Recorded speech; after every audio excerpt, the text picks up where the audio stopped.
Hello students, कोविड-19 की महामारी के दौर में आपको घर बैठे क्वालिटी एजुकेशन मिले, उस प्रयास के तहत आज हम अकाउंटेंसी में एक chapter admission of a partner, chapter 4 है जो आपके सिलेबस का, उसको शुरू करने जा रहे हैं। सबसे पहले हम बात करते हैं admission of a partner. Why admission of a partner means कि किसी नए साझेदार को शामिल करने की ज़रूरत क्यों पड़ी। इसको डिस्कस करने से पहले हम एक बार दोबारा से पार्टनरशिप की डेफिनेशन पे आना चाहेंगे। Section 4 of partnership act 1932 says partnership is the relation between persons who have agreed to share the profits of a business carried on by all or any of them acting for all। अर्थात कुछ व्यक्ति मिलकर एक business करते हैं और उस business के प्रॉफिट्स को शेयर करने का एग्रीमेंट करते हैं। यहाँ पे हमारे पास लिमिटेशंस हैं, जो पार्टनर्स हैं वो 2 से 50 तक हो सकते हैं। अब जब number of persons in comparison अगर हम कंपनी से करें तो वहाँ पे कम होते हैं, और उस कम पार्टनर होने की वजह से बहुत सारी लिमिटेशंस होंगी। उनके पास पूंजी कम हो सकती है, उनके पास एक्सपर्टीज़ की कमी हो सकती है। तो इन वजह से एक पार्टनर को शामिल करने की हमें ज़रूरत महसूस हो सकती है साझेदारी में। तो वो ज़रूरत क्या क्या है, वो कारण क्या है। सबसे पहले अगर फर्म को अपना व्यापार बढ़ाना है और उस व्यापार को बढ़ाने के लिए उनके पास पूंजी की कमी है, तो उस पूंजी की कमी को दूर करने के लिए एक नए साझेदार को शामिल किया जा सकता है। दूसरा हो सकता है कि व्यापार को चलाने के लिए कॉम्पिटेंट और एक्सपीरियंस पर्सन की ज़रूरत होती है। ये हमेशा के लिए है। कंपनी के पास ज़्यादा रिसोर्सेज होते हैं, वो क्वालिफाइड लोगों को एंगेज कर सकते हैं। तो फर्म को भी अगर किसी कॉम्पिटेंट और एक्सपीरियंस पर्सन की ज़रूरत है और वो पर्सन मिल सकता है, तो एक फ़र्म जो है उसको पार्टनर के रूप में शामिल कर सकती हैं। तीसरा कारण हो सकता है व्यापार की गुडविल और रेपुटेशन बढ़ाने के लिए किसी ख्याति प्राप्त या जाने माने व्यक्ति को शामिल करना है। अगर उसकी ख्याति का फ़ायदा उठाना है तो फर्म एक पार्टनर के रूप में उस व्यक्ति को शामिल कर सकती है।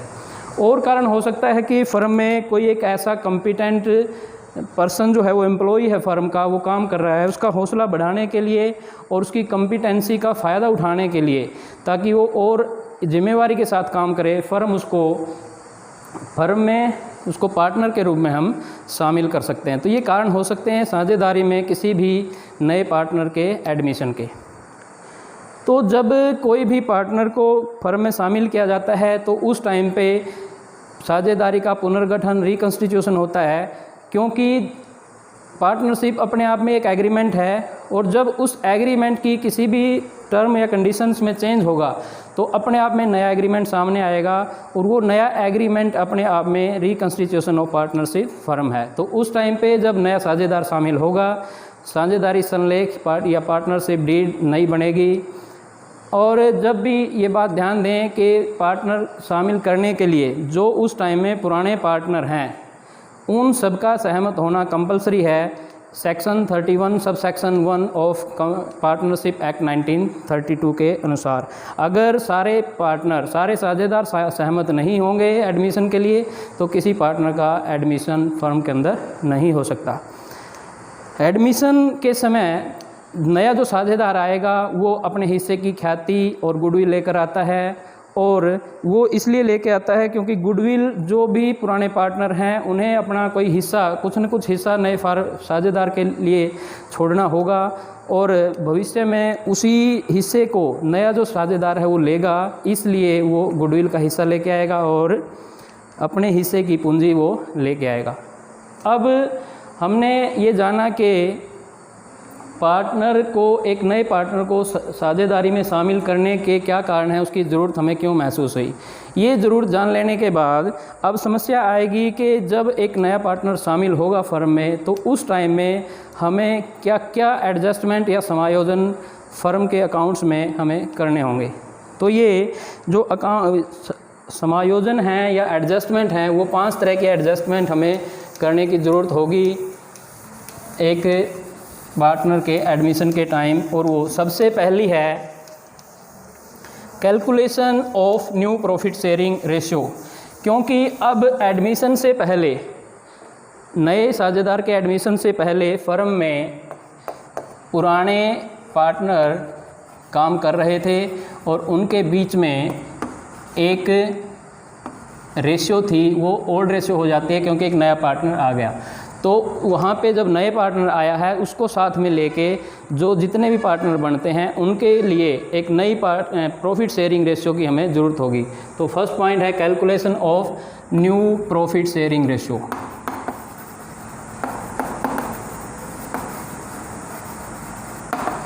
उसके बाद दूसरा, फर्म के पास कुछ न कुछ गुडविल होती है और उस गुडविल का शेयर नया पार्टनर लेके आएगा तो उसकी ट्रीटमेंट हमें करनी पड़ेगी, अकाउंटिंग ट्रीटमेंट ऑफ गुडविल। तीसरा होगा फर्म के पास जो भी असेट्स और लायबिलिटी हैं उनका रीवैल्यूएशन किया जाएगा, उसकी ट्रीटमेंट की जाएगी। फोर्थ पॉइंट होगा फर्म के पास जितने भी रिजर्व्स या एक्यूमुलेटेड प्रॉफिट्स हैं उन सब को के लिए अकाउंटिंग ट्रीटमेंट की जाएगी। और लास्ट में है जो भी कैपिटल है उसकी नई कैपिटल की नई प्रॉफिट शेयरिंग जो रेशियो बन जाएगी उसके अनुसार एडजस्टमेंट की जाएगी, एडजस्टमेंट ऑफ कैपिटल। ये सारी एडजस्टमेंट हम डिस्कस कर चुके हैं profit sharing ratio, change in profit sharing ratio के चैप्टर में। तो अब एडमिशन के टाइम भी हमें ये सब करना होगा। तो सबसे पहले हम डिस्कस करते हैं calculation of new profit sharing ratio. यहाँ पे हमें नई प्रॉफिट शेयरिंग, नया लाभ हानि अनुपात ज्ञात करने के लिए 4 तरह की कंडीशंस से रूबरू होना हो सकता है। तो इसमें नंबर 1 जो होगी वो ये हो सकता है कि जो नया साझेदार है वो केवल उसकी ही रेशियो हमें दी हो, यानी कि नया शामिल होने वाला जो साझेदार है केवल उसका शेयर हमें दिया हो। तो पहला केस होगा जब नए साझेदार का अनुपात या हिस्सा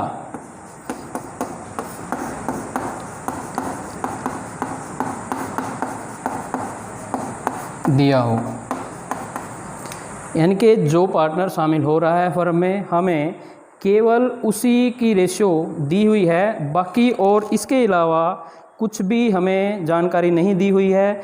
तो इस दशा में हम क्या करेंगे, जो नया पार्टनर है उसका जो शेयर है उस शेयर को फर्म के टोटल शेयर यानी टोटल शेयर को 1 मानते उसमें से घटाएंगे और जो रिमेनिंग पोर्शन बचेगा, रिमेनिंग हिस्सा जो बचेगा उस हिस्से को पुराने जो पार्टनर हैं उनकी पुरानी ही रेशियो में हम बांट देंगे, ये मानते हुए कि उनका अनुपात वही है, उनके अनुपात में कोई चेंज नहीं हुआ है। तो इसको हम एक उदाहरण से करते हैं। उदाहरण के लिए लेते हैं हम ए बी सी 3 पार्टनर हैं, ए बी सी ये पार्टनर हैं तीनों और इनकी जो प्रॉफिट शेयरिंग रेशियो है वो है 3/6, 2/6 और 1/6। इसको 3:2:1 भी हम बोल सकते हैं। और डी एक पार्टनर है उसको शामिल किया जाता है 1/6 शेयर ऑफ प्रॉफिट के लिए। डी को फर्म में शामिल किया जाता है 1/6 शेयर ऑफ प्रॉफिट के लिए। और आपको ए बी सी डी की न्यू प्रॉफिट शेयरिंग रेशियो निकालनी है, इसके अलावा हमें कोई और जानकारी नहीं दी हुई है। तो इसके सॉल्यूशन के लिए हम क्या करते हैं, फर्म का जो टोटल प्रॉफिट है या उसको टोटल शेयर बोल लीजिए, वो क्या होगा उसको हम हमेशा 1 मानेंगे। तो टोटल प्रॉफिट या हिस्सा लाभ कुछ भी इसको बोलें, total profit equal to 1 D's share, ये 1/6 दिया हुआ है।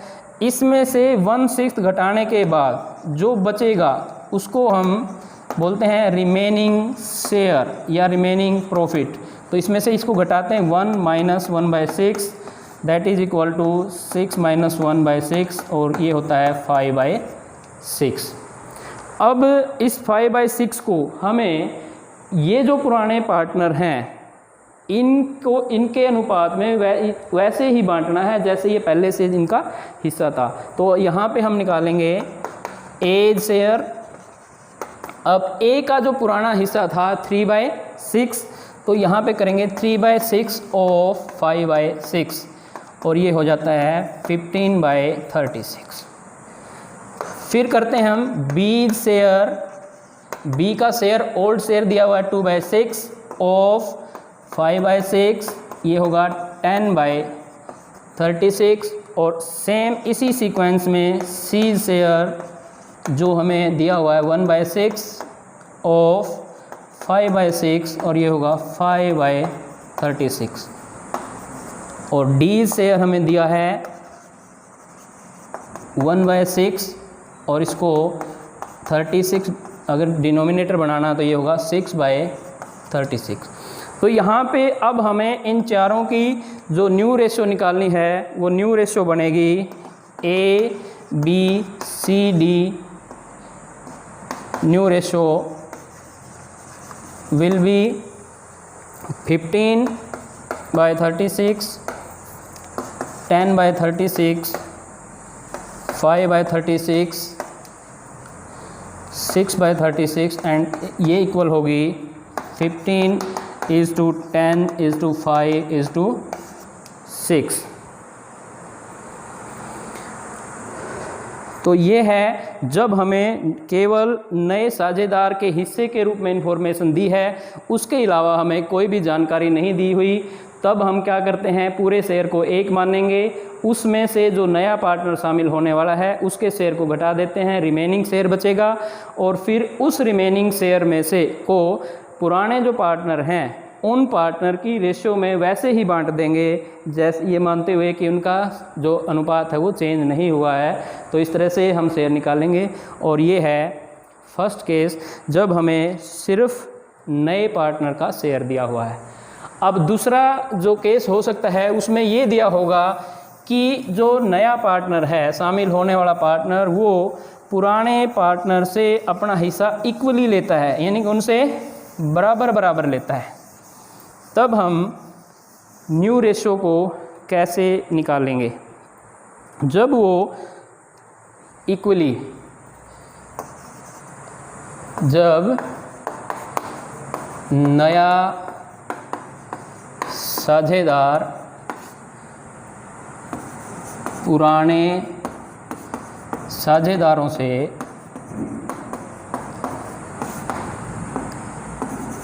इक्वली अपना हिस्सा लेता है।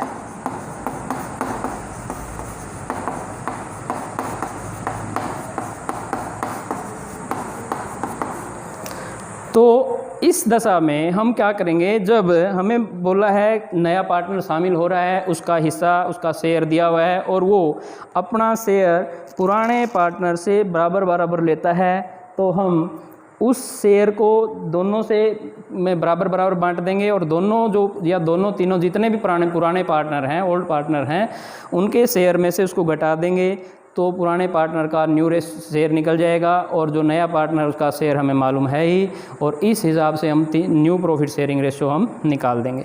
इसको हम एक उदाहरण से करते हैं। यहाँ पे हम लेते हैं दो पार्टनर हैं, राम और श्याम। इनकी प्रॉफिट शेयरिंग रेशियो है 7:5। ये दोनों, एक पार्टनर है जो उसको 1/6 शेयर के लिए शामिल करते हैं, उसका नाम है गोपी। गोपी इज़ एडमिटेड फॉर 1/6 शेयर और इसको दोनों राम और श्याम से ये गोपी जो है वो बराबर बराबर लेता है, equally from Ram and Shyam.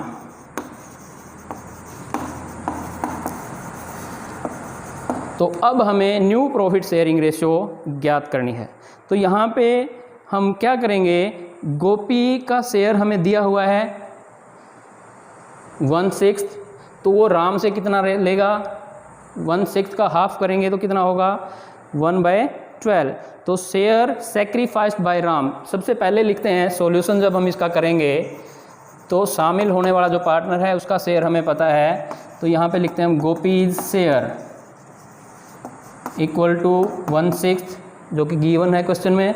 अब ये राम से कितना लेता है, share sacrificed by Ram, Ram कितना सेक्रीफाइस करता है, राम्स सेक्रीफाइस, यानी कि राम कितना छोड़ेगा, इसका हाफ, क्योंकि दोनों से बराबर लेता है, तो 1/2 ऑफ 1/6 दैट इक्वल टू 1/12।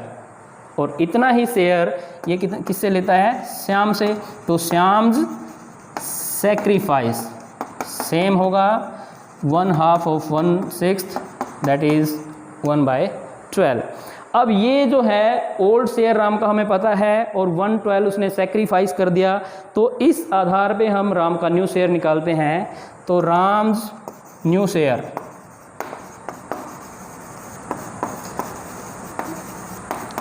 ये रेशियो है 7/7:5, तो यहाँ से 7/12 जो है इसका पुराना हिस्सा, और इसमें से जो सेक्रीफाइस है उसको हम घटा देंगे, तो यहाँ से जो है राम का नया शेयर जो आएगा ये है 6/12।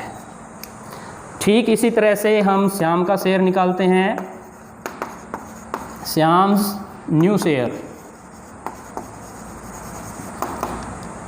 5/12 इनकी ओल्ड शेयर था, 1/12 ये छोड़ते हैं, तो 5 - 1 4/12।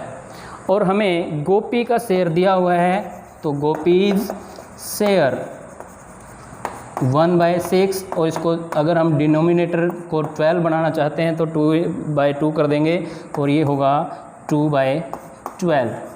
और यहाँ से न्यू प्रॉफिट शेयरिंग रेशियो आ जाती है तीनों की, new profit sharing ratio of Ram, Shyam and Gopi, और वो होगी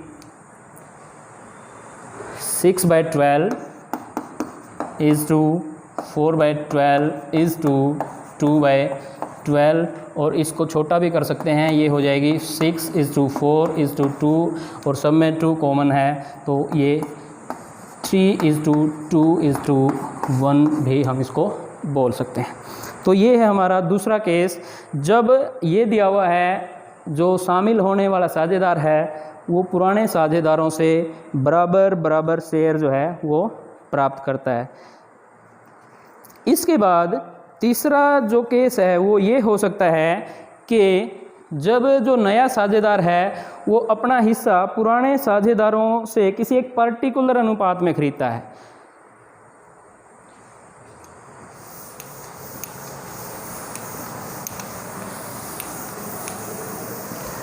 When new partner purchase his share in a particular ratio from old partners, जब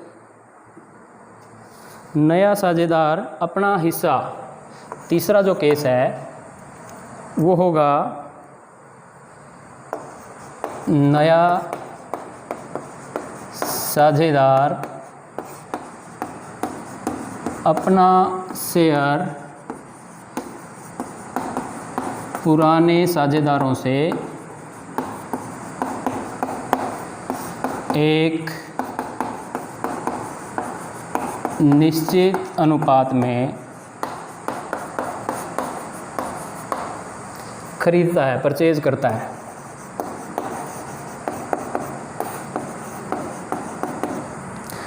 तो यानी कि यहाँ पे हमें जो सिचुएशन दी होगी कुछ पार्टनर हैं फर्म में, और उनमें से उस फर्म में कोई नया पार्टनर शामिल किया जा रहा है, उस पार्टनर का हमें शेयर दिया होगा, और वो पार्टनर जो है उस शेयर को एक निश्चित अनुपात में पुराने जो हैं पार्टनर उनसे खरीदेगा। तो ऐसे केस में हम क्या करेंगे, पुराने जो साझेदार हैं उनकी न्यू रेशियो निकालने के लिए उनके पुराने शेयर में से उनके द्वारा जितना त्याग किया जाएगा, जितना हिस्सा छोड़ा जाएगा, उसको हम घटा देते हैं, उनकी न्यू रेशियो आ जाती है।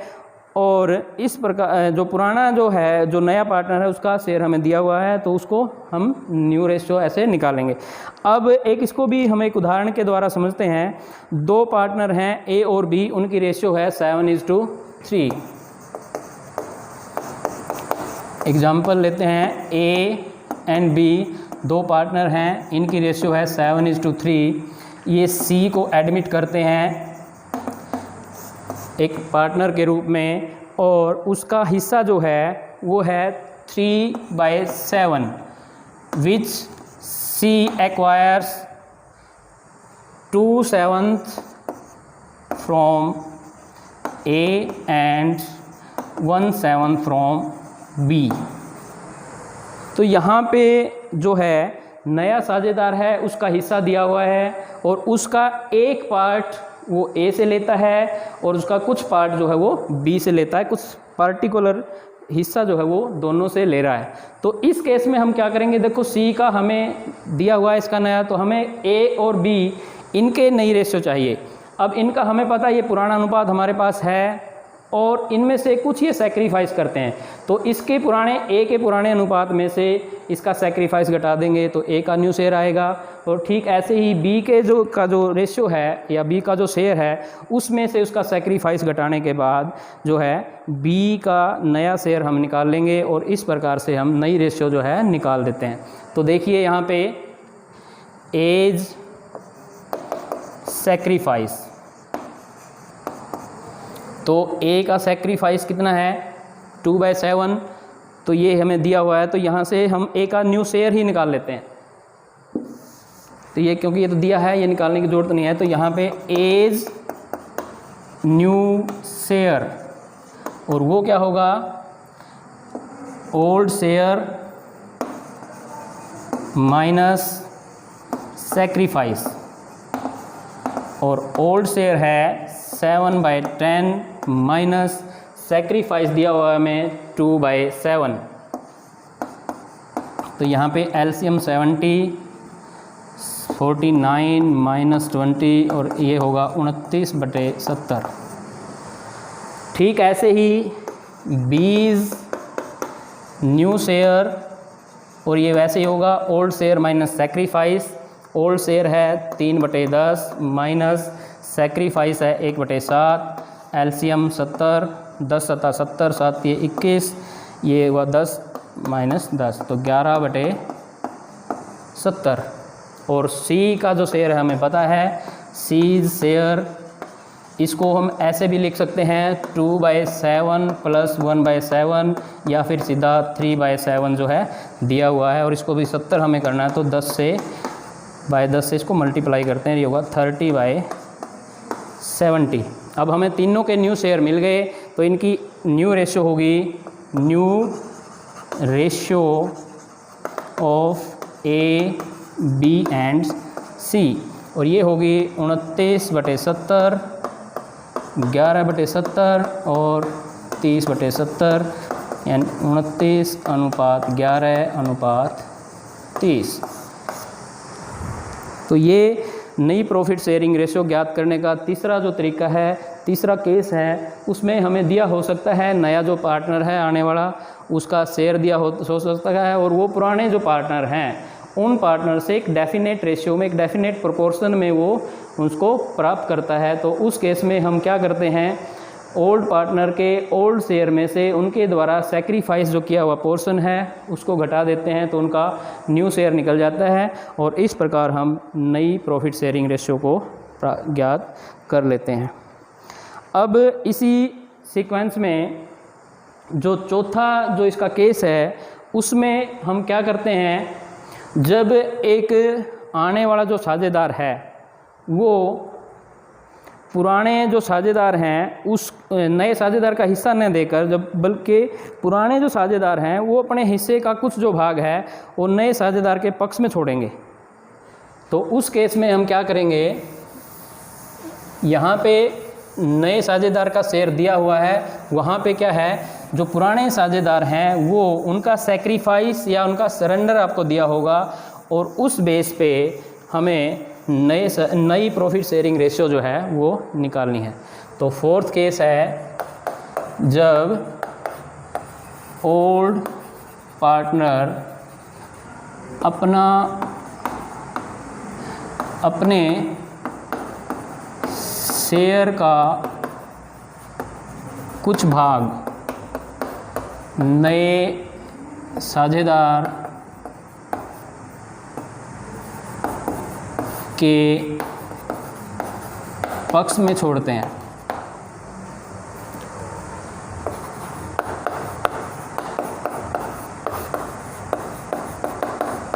तो ऐसी दशा में हम क्या करेंगे, जो भी पुराने साझेदार हैं उनके द्वारा जो छोड़ा गया शेयर है, उन दोनों या तीनों जितने भी पार्टनर उन्होंने जो भी शेयर छोड़ा है उसको जोड़ देते हैं, तो जो नया पार्टनर है उसका शेयर निकल जाता है। और उनके द्वारा जो छोड़ा गया शेयर है वो उन्हीं की यानी कि ओल्ड पार्टनर्स की पुराने शेयर में से उनके द्वारा जो छोड़ा गया शेयर है उसको अगर हम घटा दें तो उस दशा में उनका नया शेयर निकल जाता है। और जब तीनों या जितने भी टोटल पार्टनर होंगे शामिल होने वाले के समेत उनका जब नया शेयर हमें मिल जाता है तो ये हमें नई प्रॉफिट शेयरिंग रेशियो मिल जाएगी, वो निकल जाएगी।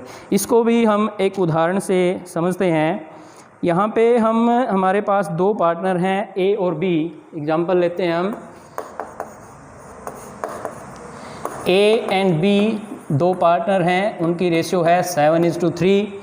और यहाँ पर सी को एक नए पार्टनर के रूप में एडमिट किया जाता है। They admit C as a partner.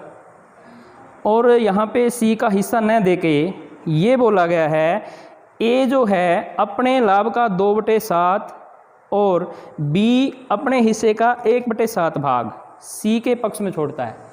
यहाँ पे देखो ए अपने लाभ का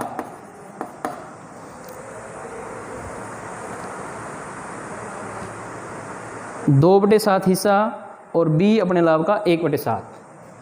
अपने लाभ का ध्यान रखें, अपने लाभ का 2/7 भाग छोड़ता है और बी अपने लाभ का 1/7 भाग सी के पक्ष में छोड़ता है।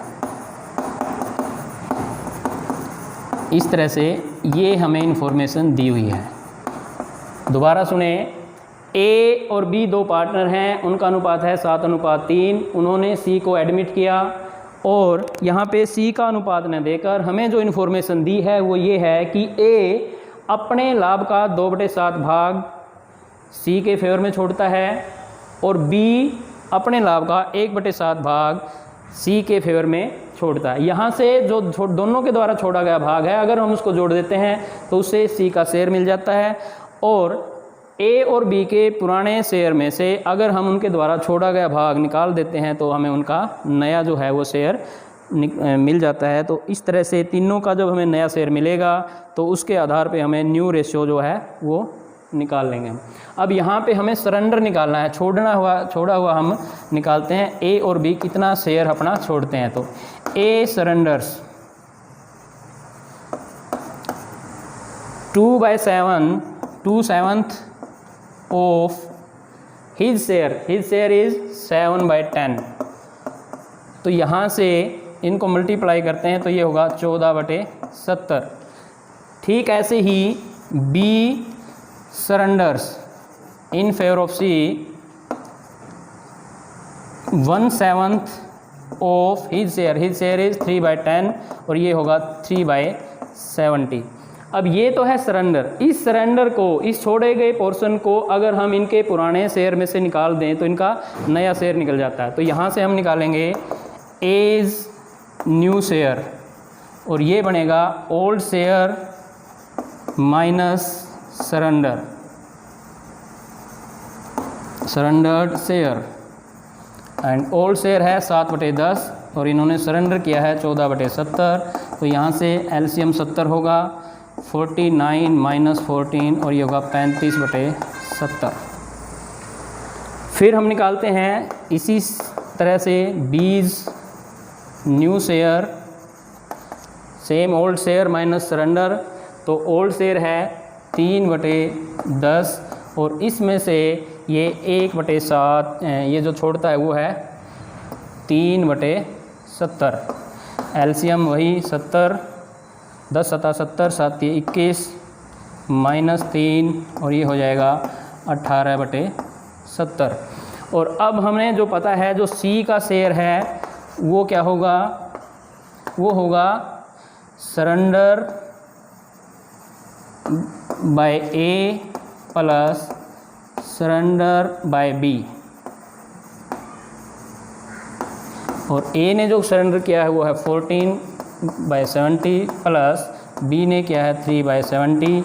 70 एलसीएम 14 + 3 और ये होगा 17/70। अब यहाँ देखिए हमें ए का नया शेयर मिल गया, बी का हमें नया शेयर मिल गया और सी का भी हमारे पास नया शेयर है। तो इस तरह से न्यू प्रॉफिट शेयरिंग रेशियो जो होगी, new profit sharing ratio of A, B and C will be 35/70, 18/70 और 17/70 और ये हो जाती है 35:18:17। तो इस प्रकार ये हमारा जो चौथा जो केस था, जब हमें ये दिया हुआ है कि हमारे जो पुराने साझेदार हैं वो अपने हिस्से का कुछ भाग जो आने वाला साझेदार है उसके फेवर में छोड़ते हैं। तो इस दशा में हमें दो बातें करनी होंगी। पहले हम उनके द्वारा छोड़ा गया भाग निकालेंगे और जब हमें पुराने साझेदारों का छोड़ा हुआ भाग मिल जाता है तो उसके बाद हम उन दोनों को जोड़ देंगे, तो जो आने वाला नया पार्टनर है उसका हिस्सा निकल जाता है। और जब हम पुराने साझेदारों के पुराने हिस्से में से उनके द्वारा छोड़ा गया हिस्सा निकाल देते हैं तो उनका नया शेयर हमें मिल जाता है। और इस दशा में हमें जब तीनों का या जितने भी कुल पार्टनर होंगे इंक्लूडिंग एडमिटिंग पार्टनर, सबका जब नया शेयर हमें मिल जाएगा तो उसके आधार पे हमें नई प्रॉफिट शेयरिंग रेशियो निकाल लेते हैं हम। और ये है कुल मिला के calculation of new profit sharing ratio. अब हम एक छोटा सा टॉपिक इसके साथ और करते हैं, वो है सैक्रिफाइसिंग रेशियो या त्याग अनुपात। जब कोई भी नया पार्टनर फर्म के अंदर आता है, शामिल होता है, तो पुराने जो पार्टनर हैं उनको अपने हिस्से का कुछ न कुछ प्रॉफिट छोड़ना पड़ता है। और जो वो हिस्सा छोड़ते हैं, जिस रेशियो में वो पुराने पार्टनर अपना हिस्सा छोड़ते हैं, उसी को हम सैक्रिफाइसिंग रेशियो कहते हैं। और जो नया पार्टनर आएगा वो जो पैसे लेके आता है वो कैपिटल लेके आता है फर्म के अंदर, और साथ में अपने हिस्से का जो गुडविल का शेयर लेके आता है, वो उस जो हमें सैक्रिफाइसिंग रेशियो जो हम निकालेंगे उसी रेशियो में लेके आता है। तो ये है सैक्रिफाइस रेशियो। क्योंकि सैक्रिफाइसिंग रेशियो में इसलिए लेके आता है कि गुडविल जो है नए पार्टनर को हिस्सा मिलेगा और पुराने जो पार्टनर हैं वो उनसे लेगा, यानी कि उनका प्रॉफिट में हिस्सा कम होगा। तो इसलिए जो हिस्सा वो छोड़ रहे हैं उसके बदले उनको कुछ न कुछ कंपनसेशन मिलनी चाहिए, और उसी कंपनसेशन की जो वैल्यू है, वो राशि है जो, वो हम गुडविल के रूप में जो पुराने पार्टनर हैं उनको नए पार्टनर के द्वारा वो दी जाती है। अब जो इसका फार्मूला है वो है सैक्रिफाइसिंग रेशियो जो है वो हम निकालते हैं old ratio minus new ratio. अगर सवाल में हमें दोनों रेशियो दी होंगी, क्योंकि जब एक पार्टनर एडमिट होता है, नया पार्टनर आता है, तो उससे पहले एक ओल्ड रेशियो होती है और नए पार्टनर के आने के बाद हमें न्यू रेशियो मिलती है। तो जब हम ओल्ड रेशियो में से न्यू रेशियो को घटा देते हैं तो हमें जो है सैक्रिफाइसिंग रेशियो मिलती है। इसको एक उदाहरण के द्वारा करते हैं। ए बी सी तीन पार्टनर हैं, ए बी सी तीन पार्टनर हैं और इनकी रेशियो है 5:3:2। ये एक नया पार्टनर डी एडमिट करते हैं, they admit D as a partner, और उसके बाद चारों की जो है न्यू रेशियो दी हुई है वो है 3:2:2:3। तो आपको यहाँ से हमें त्याग अनुपात या सैक्रिफाइसिंग रेशियो हमें निकालनी है। तो फार्मूला हमारे पास है old ratio minus new ratio. तो हम यहाँ पे तीनों का अलग अलग सेक्रीफाइस निकालते हैं। तो एज सेक्रीफाइस वो होगा old share 5/10 minus new share 3/10 और ये है 2/10। ठीक ऐसे ही बी का सेक्रीफाइस हम निकालते हैं। बी का जो ओल्ड शेयर है 3/10 माइनस न्यू शेयर 2/10 और यहाँ से है ये 1/10। इसी सीरीज में सी का सेक्रीफाइस हम निकालेंगे। C's old share is 2/10 and C's new share is 2/10। तो इसका जो सेक्रीफाइस है 0, इसका मतलब सी कोई भी सेक्रीफाइस नहीं करता, यानी कि ये अपने हिस्से का कुछ भी प्रॉफिट नहीं छोड़ता, एज इट इज़ इसका शेयर बना रहेगा फर्म के अंदर। तो अब यहाँ पे ए और बी की जो सेक्रीफाइस रेशियो है वो होगी ए एंड बीज सेक्रीफाइस रेशियो, और ये होगी 2/10 इज़ टू 1/10 और दैट इक्वल टू 2:1।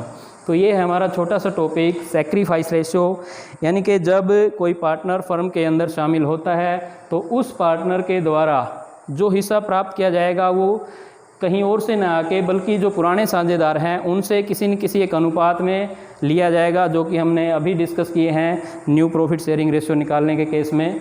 तो वो जिस रेशियो में ओल्ड पार्टनर अपना हिस्सा छोड़ते हैं उसी रेशियो को हम सेक्रीफाइस रेशियो कहते हैं। तो ये आज का हमारा टॉपिक था न्यू प्रॉफिट शेयरिंग रेशियो और सेक्रीफाइस रेशियो निकालने का, और मैं उम्मीद करता हूँ आप सबको ये समझ में आया होगा। और अगर मेरा टॉपिक मेरा पढ़ाना अच्छा लगा तो मैं उम्मीद करूँगा आप सब इसको सब्सक्राइब ज़रूर करेंगे।